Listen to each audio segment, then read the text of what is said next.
নতুন বাসের শুভ উদ্বোধন কোচবিহারে।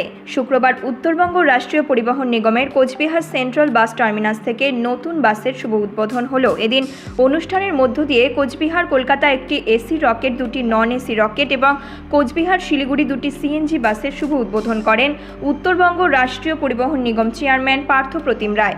এছাড়াও কোচবিহার ডিভিশনের 11 জন কর্মচারীকে এদিন পুরস্কৃত করা হয়।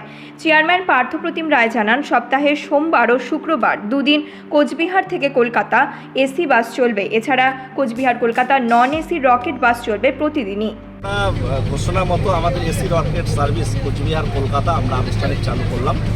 প্রত্যেক মঙ্গলবার ও শুক্রবার এখান থেকে ছাড়বে এবং পরবর্তী পর্যায়ে নন এসি পরিষেবা প্রতিদিন থাকবে, কিন্তু লিঙ্ক পরিষেবা শিলিগুড়ি থেকে এসি প্রতিদিন আপনারা যাত্রীরা যেতে পারেন।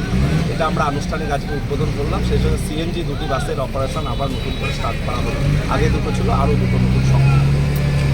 সেই সাথে আমরা 11 জন কৃতি আমাদের স্টাফ, ড্রাইভার, কন্ডাক্টর এবং মেকানিক, চেকিং স্টাফ, তাদেরকে আমরা পুরস্কৃত করলাম 10,000 টাকার চেক, শংসাপত্র, কাছের চারা এবং অন্যান্য উপহার। আসলে এটা খানিকটা উৎসাহিত করা যারা বেস্ট পারফরমেন্স দিয়েছে, যাতে তাদেরকে দেখে অন্যান্যরা উৎসাহিত হয়।